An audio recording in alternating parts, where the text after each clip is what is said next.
राधा स्वामी दयाल की दया, राधा स्वामी सहाय, राधा स्वामी। प्यारे सत्संगी भाइयों बहनों, साल में एक बार आपको अवसर मिलता है, आसपास आपके ये सत्संग आश्रम हैं, तो एक दूसरी जगह से सभी सत्संगों में आप आसानी से पहुंच सकते हो और काफ़ी आते भी हो। अच्छी बात है। साल के दौरान सत्संग करते रहते हो, यहाँ शब्द वाणी होती रहती है, उससे ज़रूरी नहीं है कि आदमी आश्रम में ही जाके सत्संग सुने, सत्संग करे। अपने घर में रह के भी सत्संग कर सकते हो, आसपास के सत्संगी इकट्ठे होके भी कर सकते हो। अगर आश्रम नहीं है तो भी सब सत्संगियों को अपने घर बुला के कभी किसी के घर, कभी किसी के घर कार्यक्रम बना के और सत्संग कर सकते हो। परंतु जब साल में जनरल सत्संग होते हैं तो भिवानी या दिनोद आप पहुँचने का प्रयास करते हो, जाते हो। परंतु जैसा मैंने कल बताया था कि कुछ परिस्थितियों के कारण ऐसे सत्संगी हैं जो नहीं पहुंच पाते, तो उनके लिए मैं खुद ही तकलीफ़ उठा के आ जाता हूं, क्योंकि उन सब का दिल करता है कि हम दर्शन करें, मिलें, सत्संग सुने। बहुत अच्छी बात है। इंसान के जीवन में अगर गुरु नहीं है तो उसका जीवन सुना है, बेकार है। जिस प्रकार से चंद्रमा के बिना रात सुनी है, सूर्य के बिना दिन सुना है, दीपक के बिना घर सुना है, उसी प्रकार से जिस इंसान के जीवन में गुरु नहीं है, सत्संग नहीं है, तो उसका जीवन भी सुना ही है। गुरु इंसान के जीवन को सुधार देता है, बना देता है,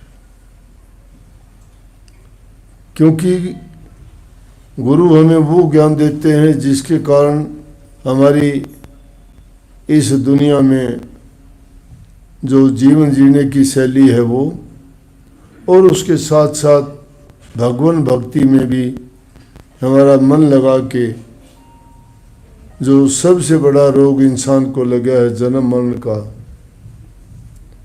उनसे छुटवा के हमारा कल्याण करवाते हैं। नेक काम करने की प्रेरणा देते हैं, जिनमें पुण्य कर्म है, दान है, सेवा है। ये चीज़ें जब इंसान के जीवन में होती हैं, वही आदमी भक्ति के मार्ग पर आगे बढ़ सकता है। क्योंकि दया धर्म का मूल है, पाप मूल अभिमान। जिसके हृदय में दया है तो समझो कि वो आदमी धार्मिक है। धर्म का मूल ही दया है, और जिसके दिल में दया नहीं है वो आदमी सत्संग में कहो या अपने जीवन में कोई भी नेक काम नहीं कर पाएगा। और जिसके हृदय में दया है तो समझो कि वो अपने जीवन में सुखी है, क्योंकि वो दूसरों को सुख देता है, उनकी सहायता करता है, उनके कष्टों को दूर करता है। तो मालिक हमारे सब के कर्म देखता है, जो जैसा कर्म करता है उसको वैसा परिणाम मिलता है। किसी भी रूप में अगर सहायता करते हो, लेकिन सहायता करते हुए हमें देखना चाहिए कि जिसकी हम मदद करते हैं वो उस चीज़ का पात्र है कि नहीं पात्र। अगर वो उसका पात्र नहीं है और तुम्हारी किसी भी प्रकार की सहायता की हुई अगर वो नेक काम में नहीं लगाता है या गलत काम करता है तो उसकी हम अगर मदद करते हैं तो उसका पाप का भागी हमें बनना पड़ता है। मान लिया एक आदमी को आप गरीब समझते हो और गरीब समझ के धन से उसकी सहायता कर देते हो। आप सोचते हो कि पुण्य का काम है, बेचारा गरीब है, इसको मैं कुछ धन दे दूं, पैसे दे दूं। आप उसको देते हो और वो लेके उससे अगर किसी जीव हिंसा करता है, मुर्गा मारता है, मांस मिट्टी खाता है, शराब पीता है या उससे जुआ खेलता है तो ये सारे के सारे कर्म अच्छे नहीं हैं, पाप कर्म हैं। हमारे दिए हुए दान से, पैसे से उसने कोई भी गलत काम किया है तो उस गलत काम का जो नतीजा होगा उसके भागी हम भी होंगे। किसी जमाने की बात है, एक सेठ का मकान था, उसके साथ में एक गरीब आदमी था। सेठ का मकान ऊंचा बड़ा हवेली थी, गरीब आदमी का छोटा सा मकान था, गरीब था, मजदूरी करता, पेट पालता बच्चों का, फिर भी पूरा नहीं पड़ता था। एक बार क्या हुआ कि औरत को बच्चा होना था और उसका घरवाला कहीं मजदूरी काम करने के लिए चला गया, बच्चा हो गया पीछे से उसकी पत्नी को, वो काम करने लायक रही नहीं, घर में खाने के लिए कुछ भी नहीं था। अब एक तो बच्चा होने के कारण कमज़ोरी औरत में आ जाती है कि कोई मदद करने वाला नहीं, घर में कोई दूसरा ऐसी सहायता करने वाला नहीं, बच्चे एक दो वो भी छोटे सब, क्या करे। और ये गरीबी चीज़ ऐसी होती है, गरीबी में कोई किसी का सहाय साथी नहीं होता। जिसके पास दो पैसे होते हैं उसके तो सभी साथी होंगे, सबको प्यारा लगता है, सभी उसके आसपास रहते हैं, सभी उससे मित्रता करना चाहते हैं, उसको जहाँ कहीं कोई बात भी हो जाए तो उसको अपना बताते हैं। और अगर किसी में दुख हो जाए, गरीबी आ जाए तो उसके सगे भी उसको मानने से इनकार कर देते, कहते हम नहीं जानते, वो तो हमारे से बहुत दूर है। होता है ना ऐसा। तो ऐसे हालात में उनकी कोई मदद करने वाला भी नहीं था। मारे भूख के बेचारी परेशान हो, ऊपर से उस साहूकार की पत्नी ने देखा कि 2-3 दिन से दिखाई नहीं दी, क्योंकि जब वो छत पर घूमती थी तो उसको दिखाई देती थी। उसने आवाज़ दी तो कर्राने जैसी आवाज़ आई, जैसे रो रही है। पूछा क्या बात है, तकलीफ है? कहने लगी तकलीफ तो बहन क्या बताऊं, बच्चा हुआ है, घर वाला घर नहीं है और कोई मदद करने वाला भी नहीं है, खाने को कुछ नहीं है। उसको बड़ी दया आई तो उन्होंने घर में गूंद के लड्डू बना रखे थे। गूंद के लड्डू आम लड्डुओं से थोड़े बड़े होते हैं। उसको बड़ी दया आई उसको देख के कि देखो बेचारी, क्योंकि औरत की पीड़ा तो औरत जानती है ना। उसे 4 लड्डू लेके आई और ऊपर से उसको दे दिए, छत से डाल दिए।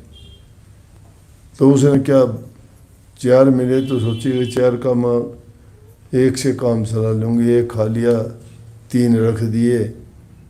घर वाला आया, पूछा कुछ मिला, मजदूरी मिली? बोला कुछ नहीं ऐसा। बोला कि देख इस सेठानी ने 4 लड्डू दिए थे, मैंने 1 तो खा लिया, 3 है। बोला आप भी खा लो इनमें से। बोला मैं खा के क्या करूँगा, अगर मैं 2 लड्डू बेच दूँ इनमें से और 1 में हम काम चला लें खाने के लिए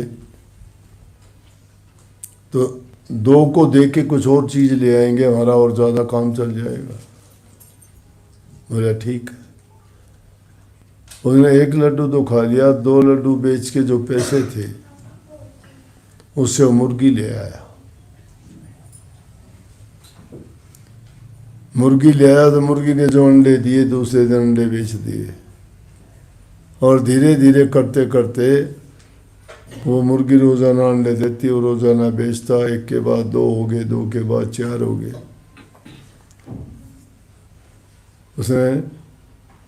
उसके बाद बड़े काम करने शुरू कर दिए, मुर्गे ज़्यादा होने से मुर्गे मरवाने शुरू कर दिए। उसके बाद बकरी और बकरे मरवाने शुरू कर दिए। पैसे वाला बन गया और लोग उसके पास काम करने लग गए। वो दिया हुआ पुण्य नेक कमाई का था, उसको जाके इतना फलीभूत हो गया। लेकिन सेठ का काम कमज़ोर हो गया, क्योंकि जो पाप था वो पाप का कर्म उसको चढ़ गया। अब जब सेठ ने देखा कि क्या कारण होया, सब कुछ ठीक करते हुए किसी का बुरा नहीं किया, अच्छा काम चलता था, और कैसे गलत हो गया। जाके किसी पंडित से पूछा, किसी ज्योतिषी से पूछा, तो किसी ने बताया कि भाई सेठ जी कोई गलत काम हुआ, तेरे से पाप कर्म हो गया, उसके कारण ये हो गया। बोला भाई मैंने तो ऐसा कुछ किया नहीं। सेठानी से कही, बोले ऐसी कोई बात नहीं, मैंने तुझे गरीब की तो मदद की थी। बोला कि ये तो देखो बहुत धनवान हो गए, फैक्ट्री चलने लग गई उनकी। उनका ऐसा वक्त आया, बोला तो भाई वो पाप लगा होगा, तेरे को वो पाप लग गया। बोला कैसे दूर हो? बोला उससे पाप करना बंद करवा दे तो शायद तेरा काम ठीक चल जाए। फिर जाके सेठ ने सेठानी से कहा, वो जाके उसने बात की, कहने लगी बहन एक काम कर ले, तुम ये गलत काम छोड़ के हमारे साथ काम में हिस्सेदारी कर लो, पाप कर्म छूट जाएगा और तुम्हारा काम भी हमारे साथ चल जाएगा, ठीक है। बोले आपका तो एहसान है हमारे ऊपर, ज़रूरी है कि ये बुरा काम करें, ज़रूर आपके साथ कर लेंगे। उन्होंने उस सेठ के साथ काम में साझा कर लिया, वो पाप कर्म छूट गए। पाप कर्म छूटने के कारण उसका सेठ का फिर दोबारा से काम अच्छा चल गया, दोनों मिलके काम करते थे। तो देखो वो दिया हुआ पाप कर्म में जो लगा उसके कारण उनको उसका फल भोगना पड़ा। अगर नेक काम में लगता है तो उसका नेकी का फल उसको भी मिलता है। सेवा जो तुम करते हो, किसी की सहायता करते हो, वो आदमी आपको आशीष देता है, दिल से देता है, भावना से देता है। 3 चीज होती है, एक भाव होता है, एक प्रभाव होता है और एक अभाव होता है। भाव जिस इंसान का होता है ना, भाव के बिना तो कोई चीज बनती नहीं है। मन में भाव किसी चीज के प्रति आपका भाव बन जाएगा ना, तो कोई भी काम हो आप उस काम में सफलता हासिल कर लोगे। दूसरा है प्रभाव। प्रभाव ऐसा है कि जिससे तुम प्रभावित हो उससे उनके कामों में उनकी सहायता करो, जिससे प्रभावित हो उसकी बातों को मानो, उनकी बातों को बताई हुई पर आचरण करो। और एक होता अभाव। अभाव जो होता है उस समय आदमी को उसकी मदद करनी चाहिए। अभाव कहते हैं कभी के कारण। तो मुख्य रूप से भाव की बात है। भाव जब इंसान का किसी चीज़ के प्रति बढ़ जाता है, अब गुरु के प्रति, सत्संग के प्रति आपके भाव और भावना नहीं होगी तो आपका हृदय शुद्ध नहीं होगा। हृदय शुद्ध कब होता है? जब किसी नेक इंसान का, संत महापुरुष का या परमात्मा का या देवी देवता का जो तुम्हारा इष्ट है उसको तुम याद करोगे, उसके प्रति तुम्हारा भाव और भावना बनेगी, वो तुम्हारे विचारों को पवित्र और शुद्ध बना देगी। क्योंकि जिसका तुम ध्यान करते हो, ख्याल करते हो, उसमें जो गुण हैं उनको याद करने से वो गुण आपके हृदय में समा जाएंगे और धीरे धीरे करते करते वो गुण आप पर इतना प्रभाव डाल देंगे कि आपका भाव दृढ़ हो जाएगा। और जब तक भाव इंसान का नहीं बनता है ना, तब तक ये शब्दों के एक प्रकार की हिरस है, ये देखा देखी का खेल हो जाता है। देखा देखी का नहीं, परंतु बात वाणी की थी, कबीर साहब की वाणी जो आई थी ना बीच में, उनमें बहुत कमाल की। कबीर साहब तो बस क्या थे, वो तो स्वयं परमात्मा ही थे। कितनी कमाल की बात कही है कि तेरा हरि से मिलन कैसे हो, तेरा हर से मिलन कैसे हो सकता है? मिलना कठिन है, मिलना कठिन है। कठिन का कारण क्या है? कठिन क्यों है? कठिन इसलिए है हमारे अंदर वो गुण नहीं है, हमारे अंदर वो योग्यताएं नहीं है। अगर उन योग्यताओं को हम अपना लें और वो गुण हमारे अंदर आ जाए तो हमारे लिए भी मुश्किल नहीं है, क्योंकि उनसे मिलने के लिए जब चलते हैं तो वो रास्ता बड़ा रपटीला है, गिर जाने का उसमें बड़ा खतरा रहता है। कदम कदम पर इंसान के सामने ऐसी बातें आती हैं कि वो समय के अनुसार इंसान बदल जाता है, वैसा नहीं रह पाता। महापुरुषों ने तो कही है कि इंसान जिस लगन के साथ शुरू में लगता है और वही लगन उसकी जिंदगी भर लगी रहे तो उसका कोई वार पार नहीं है, वो तो दुनिया को त्यागने वाला बन जाता है। जितने भी संत महापुरुष हुए पहले वो शिष्य बने, शिष्य नहीं बने तो वो आगे कैसे बढ़े? बच्चा होगा वही तो जवान और बूढ़ा होगा, बच्चा ही नहीं होगा तो जवान बूढ़ा कहाँ से होगा? ये कल्पना का खेल नहीं है। यथार्थ बात यही है कि प्रभु से मिलने के लिए जब चालोगे, जब उस रास्ते की तरफ मुंह करोगे, उसी टाइम से आपका रास्ता रोकने वाली चीजें तैयार खड़ी मिलेंगी। कभी दुनिया के लोक लाज आपको रोक लेगी, बहुत कहेंगे अच्छा ये भी अब तो उस गुरु के पास जाने लग गया, ये भी अब तो सत्संगी हो गया, क्या लेगा, वो क्या जानते हैं, वो तो ऐसा है वैसा है, गुरु के बारे में कुछ उल्टी सीधी लगाई। क्यों? उनका मनोर्थ ये होता है, उनका भी कसूर नहीं है, वो निंदक लोग आते इसीलिए उनकी जो बात से आदमी समझ ले लेता है तो वो तो पक्का बन के अपने मार्ग पर चल पड़ता है। और जो उन्हें दुनियादारी के लोगों के जिनके खुद के विचार गिरे हुए हैं उनकी बातें सुनता है तो उन बातों में आके वो उस रास्ते से भटक जाता है, छोड़ देता है। तो वो बातें हैं जो हम भक्ति के रास्ते पे जाने से रोकते हैं, मना करते हैं।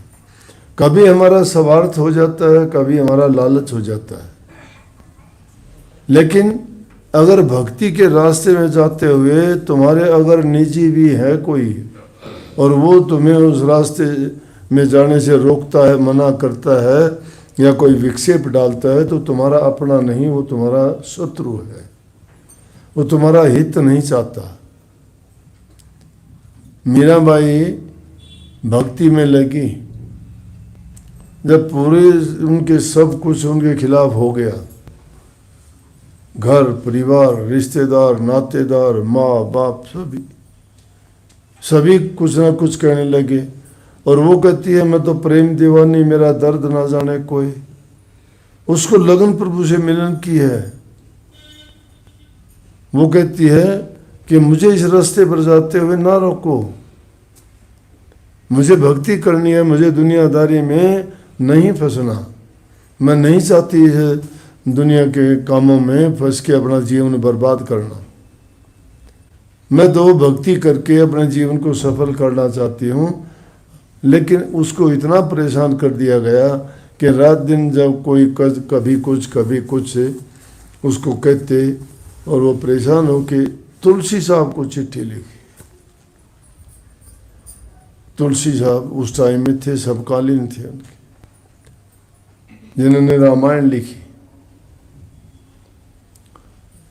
वैसे तो वाल्मीकि जी ने लिखी थी, लेकिन तुलसी कृत रामायण उन्होंने भी लिखी, दूसरी थी।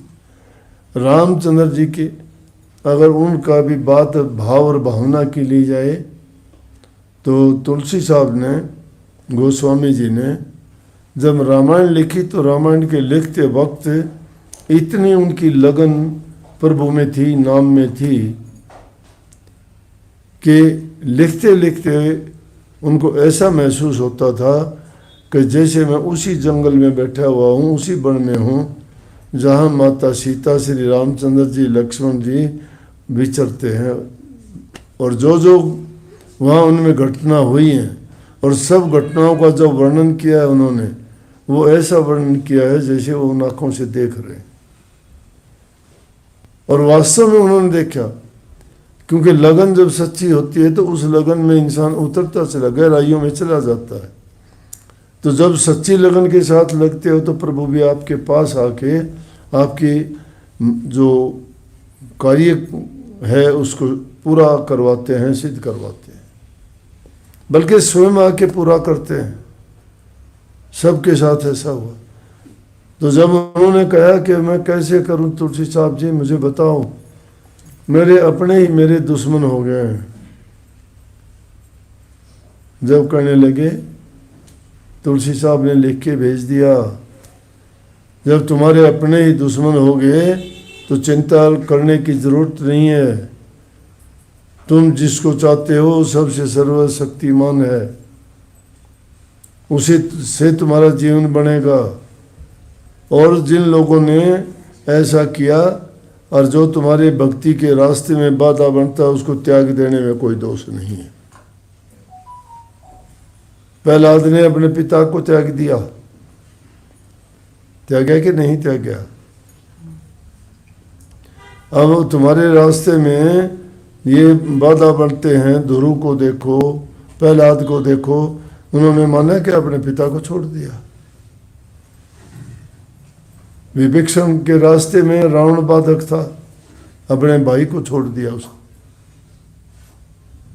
पुत्र ने पिता को छोड़ दिया, भाई ने भाई को छोड़ दिया, क्योंकि वो उनके रास्ते में बाधा थे। तो बोले कि अगर ऐसी बात है तो तुम भी उनकी तरह से उनकी बिना उनकी परवाह छोड़ो और जिस काम में लगे हो प्रभु भक्ति में अपना पूरा ध्यान लगाओ। लेकिन वो शक्ति मालिक देता है। दुनियादारी की ओर जिन लोगों की तरफ देखते हो ना, वो लोग तुम्हारे सहायक नहीं है, तुम्हारे मददगार नहीं है। वो इतने ही मददगार हैं जब तक तुम उनके प्यारे हो, जब तक तुम्हारे से उनके काम बनते हैं तब तक तुम अच्छे लगते हो। जिस दिन तुम कोई कमजोरी, कोई बीमारी, कोई रोग, कोई परेशानी या कोई तकलीफ आई, सब के सब किनारा कर जाएंगे, छोड़ देंगे साथ। ये साथ कब तक देते हैं? जब तक उनका हित पूरा होता है तुमसे, उनका स्वार्थ सिद्ध होता है।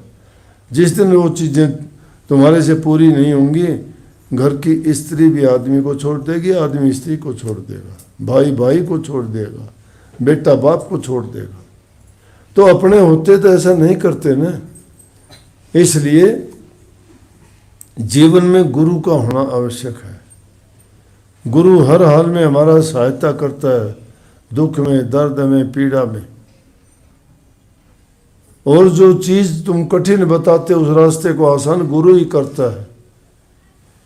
गुरु प्रभु से मिलाने के लिए हमें जो शिक्षा देते हैं, जो उपदेश देते हैं, और उनके माध्यम से जो प्रभु की पहचान बताते हैं, उनका गुणगान करके कहते हैं, उनकी महिमा गाते हैं, वो महिमा, वो गुणगान और वो उनके बताए हुए बातें जब हमारे हृदय में समा जाती हैं तो हमारा हृदय शुद्ध होता है, प्रभु के प्रति हमारी भावना शुद्ध और पवित्र हो जाती है। हमारी लगन और भाव दृढ़ होते हैं। जब भावना हमारी दृढ़ होगी, विश्वास हमारा पक्का होगा, तो समझो कि जो भी हमारा संकल्प होगा, जो भी हमारी सोच होगी, वो सफलता की ओर जाएगी। निराश नहीं होना पड़ता उसमें। दुनियादारी की चीज़ों के लिए प्रयास करोगे, कभी ना कभी वो अगर नहीं मिलते, हमें निराशा देखनी पड़ती है। सफलता नहीं मिलती, निराश हो जाते हैं। लेकिन भक्ति का मार्ग ऐसा है कि उसमें कभी निराश नहीं होना पड़ता, उसमें कभी हानि नहीं होती। उसको तो जितना तुम उसको याद करते चले जाओगे, उतना ही वो आपको दुनिया की ओर से तो आपको एकदम लगाव और बंधन है वो ढीले पड़ते चले जाएंगे, और प्रभु की ओर आपकी आस्था और विश्वास दृढ़ और पक्का होता चला जाएगा।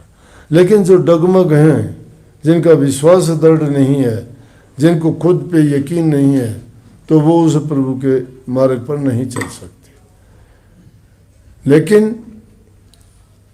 अगर तुमने नाम लेके गुरु से नाम का अभ्यास नहीं करते हो, सुमरण नहीं करते हो, उसके बारे में कभी ध्यान नहीं करते हो, तो समझो कि आप और किसी को नहीं, सबसे बड़ा पाप तो यह है कि अपने आप को धोखा देते हैं। गुरु तुम्हारा हितकारी है, वो तो तुम्हारा हित चाहता है। उसने तुम्हें जो बताना था वो रास्ता दिखाते हैं, वो चेताते भी हैं। अगर तुम भूलने की कोशिश करते हो, समय समय पर याद आता है, लेकिन तुम्हारी बुद्धि खराब होने के कारण अनदेखी करते हो, तुम नजरें छुपाना शुरू कर देते हो, उनकी याद को भी भूल जाना चाहते हो, क्योंकि तुम्हारे जो दुनियादारी के कामों में तुम लिपायमान हो, जुड़े हुए हो, उनसे आप छूटना नहीं चाहते हो। गुरु से छूट जाना आपके लिए आसान है, उन कामों से छूट जाना बड़ा कठिन है। नहीं छूटना चाहते उनसे। परंतु नाम लेके अगर नाम का अभ्यास तुम रोजाना करते हो, तो कोई भी चीज़ ऐसी नहीं है कि आप चाहो और आपको निराशा हो। नहीं, देर अबेर आपको या तो शांति मिल जाएगी या आपको सब्र आ जाएगा।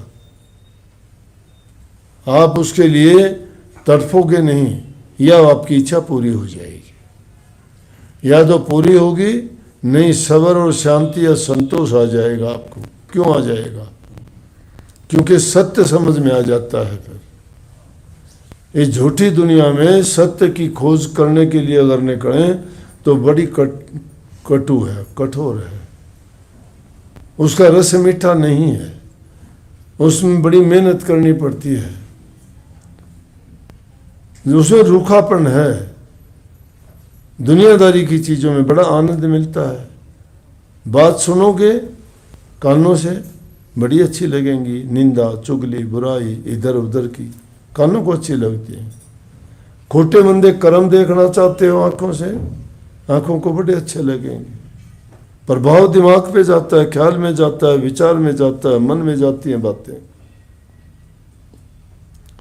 उनको सुनने और देखने के कारण आप वैसा ही बर्ताव करना शुरू कर देते हो, वैसा ही बोलना शुरू कर देते हो, उसी के अनुसार अपना जीवन भी बना लेते हो। इसलिए संत कहते हैं कि अपनी आंखों से दर्श गुरु का करो।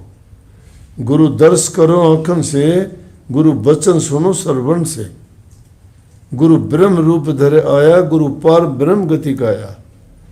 दर्शन गुरु की आंखों से करो। आंखों का अंजन है, आंखों में सफाई ला देंगे। आंखों में गुरु की तस्वीर को ऐसे बैठा लो, जैसे कबीर साहब कहते हैं आजा सतगुरु नैनन में, नैन झाप में लूं, ना मैं देखूं और को न तो है देखूं। कि ऐसा करो कि उसके अंदर ऐसा मन लगा दो कि तुम्हारे सिवाय या गुरु के सिवाय तुम्हें दूसरा नजर ही ना आए। अगर उस परितम को रिझाना चाहते हो तो इन आंखों के पलकों को नीचे डाल के गुरु को अपनी आंखों में कैद कर लो। क्यों करो? क्यों गुरु गुरु करता है सारा संसार? गुरु के बिना रास्ता बताने वाला कोई है ही नहीं।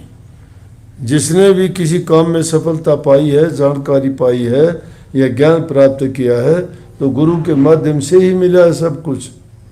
जिनके जीवन में गुरु नहीं है, चाहे वो कितना भी बुद्धिमान, कितना भी अक्लमंद, कितना भी समझदार हो, लेकिन यहाँ तो दुनियादारी में कुछ दिन के लिए ऐसो आराम खुशियाँ उसको मिल सकती हैं, लेकिन प्रभु के दरबार में तो क्या है, वो कुछ भी नहीं है। यहाँ इस दुनिया की चीज़ें हमें ललचाती हैं,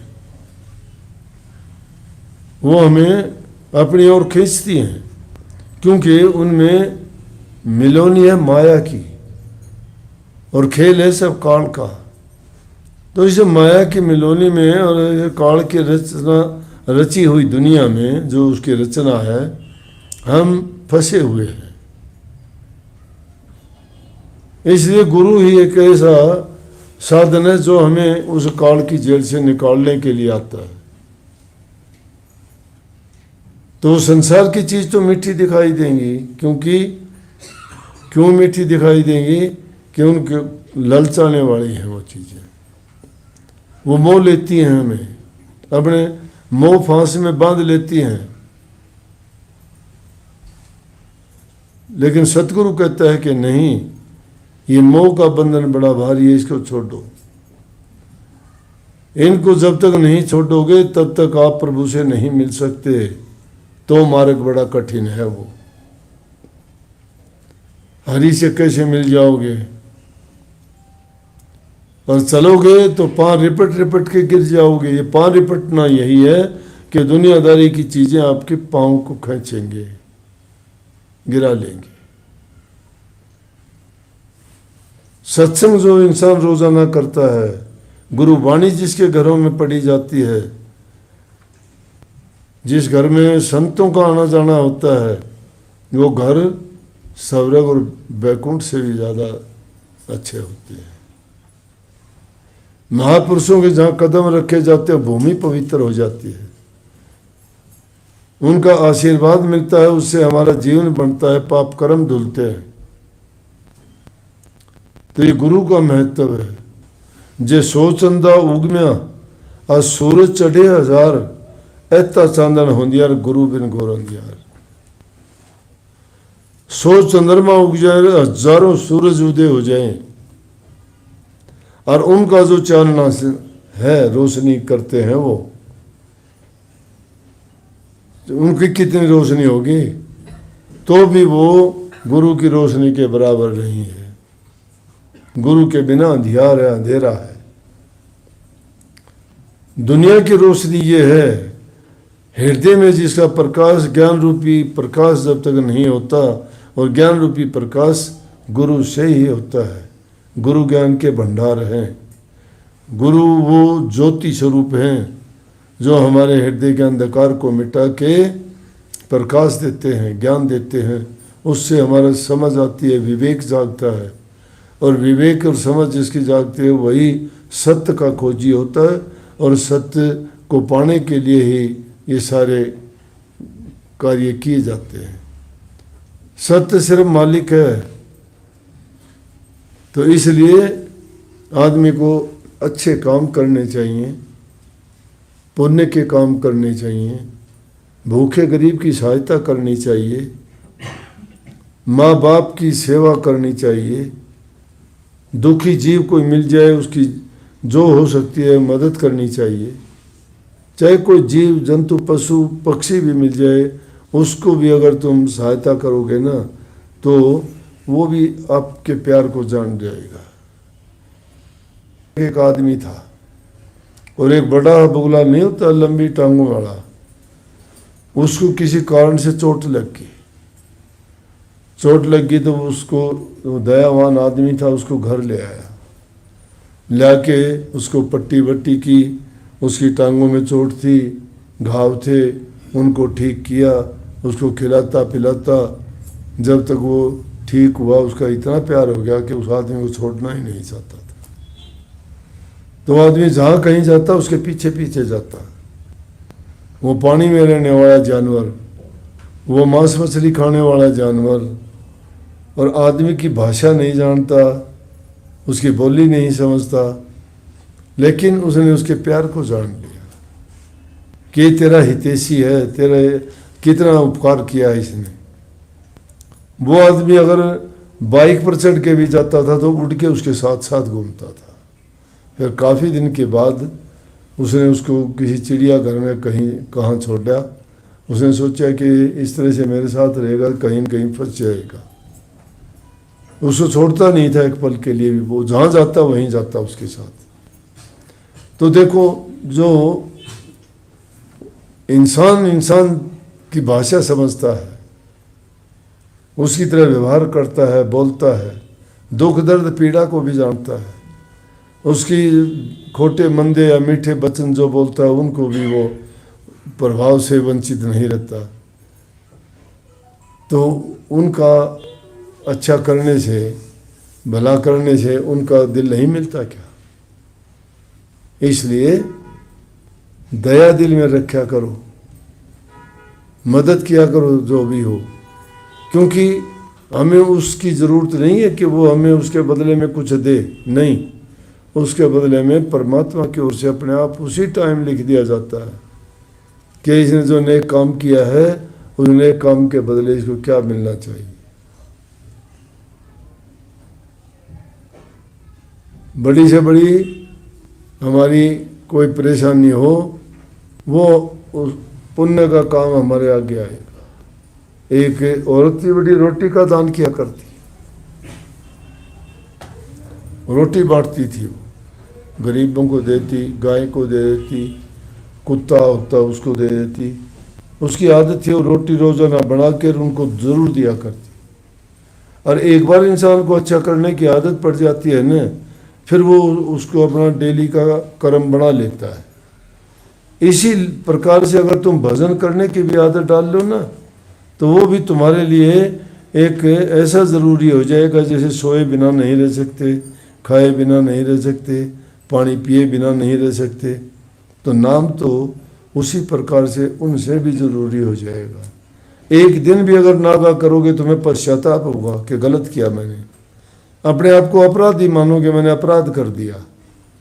और फिर तुम उसको ऐसी चीज़ मानो कि मैं तो अगर गलती कर दूँ तो कोई नहीं, लेकिन नाम तो सतगुरु ने दिया है, अगर मैं उनकी कही बात को नहीं मानता, उस बात में नहीं चलता, तो गुरु का अपराधी हो गया। गुरु के सामने वचन किया था कि मैं भक्ति करूँगा, और अब क्या करते हो कि अब अगर तुम नाम भजन सिमरन नहीं करते तो आप किसके विरोधी हुए, किसके चोर हुए? गुरु के चोर हो गए। गुरु के चोर ना बनो। जो गुरु का चोर वो परमात्मा का चोर। गुरु अपने लिए नहीं करता, भला शिष्य का चाहता है और तार मालिक से उसके जोड़ता है। उनको वहां तक जोड़ने का काम गुरु करता है।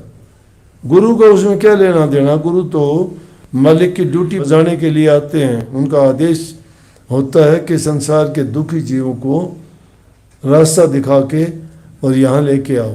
भटके हुए हैं, वो परेशान है काल और माया के देश में, वो भूल चुके हैं अपना वास्तविक घर, जो निजी घर को भूल के और इस बनावटी मेले में फंस के दुख और कष्ट उठाते हैं। इसलिए बुढ़िया वाली बात है, रोटी बांटती थी रोजाना। उसका लड़का फौज में भर्ती हो गया, युद्ध छिड़ गया लड़ाई में, उसके साथ के थे बहुत साथी मारे गए, वो भी उनके साथ था, लेकिन वो बच के आ गया। पूछने लगे लोग कि भाई तू कैसे बचा और सब तेरे साथ के मारे गए? बोले पता नहीं, मुझे तो एक चीज़ दिखाई देती थी, जब गोली आती थी ना तो उसमें रोटी आज्ञा होती थी। उस गोली के सामने रोटी दिखाई देती थी, मुझे गोली उसमें लगती थी। बोले कि भाई तेरी माँ रोटी का दान किया करती थी। उसकी माँ बोली बेटा जो रोटी का मैंने दान किया वो तेरे काम आया, पुण्य का काम था। जब उनके जो ऐसे पुण्य कर्म किए हुए आटे वक्त में, मुश्किल टाइम में, दुख की घड़ी में इस प्रकार से हमारे नेक कर्म किए हुए का फल हमें मिलता है, वो हमें बहुत से दुखों और परेशानियों से बचा लेता है। तो वो तो दुनियादारी को सुखी जीवन बनाने के लिए चीज़ें हैं ये, लेकिन जो स्थायी सुख है वो तो जब मिलेगा जब नाम भक्ति की जाएगी। और नाम भक्ति है नाम का अभ्यास करना, सुमन करना। इसलिए रोज़ाना टाइम बना के, ये नहीं ज़रूरी कि भाई उसी टाइम, नहीं, जब भी समय मिले, दिन में नहीं मिलता रात में मिल जाता है। अगर तुम्हें दिन में नहीं मिलता तो ये ना कहो अब सोने का टाइम नहीं। सोने का टाइम क्यों होगा कि जो प्रभु के नाम का मैंने टाइम बना रखा है वो टाइम तो मैं ज़रूर निकालूंगे, चाहे नींद उसमें ना लो, चाहे कोई काम छोड़ना पड़े। परंतु दुनियादारी के सारे काम करते हुए प्रभु के नाम में कोई बाधा नहीं। आदमी चलते फिरते, उठते बैठते, खाते पीते सुमन तो कर ही सकता है। और सुमन करते करते ही तुम्हें ध्यान भी, अभ्यास भी, सारी चीज़ें पूरी होंगी। इसलिए समय निकाल के और नाम का सुमन किया करो। नाम लिया है ना, नाम भक्ति यही है। नाम भक्ति से ही गुरु भक्ति दृढ़ होगी, गुरु भक्ति से ही प्रभु की शक्ति आपको मिलेगी। सेवा भक्ति से गुरु, नाम भक्ति, नाम भक्ति से गुरु भक्ति, गुरु भक्ति से प्रभु भक्ति। सबको बहुत बहुत आशीर्वाद। राधा स्वामी।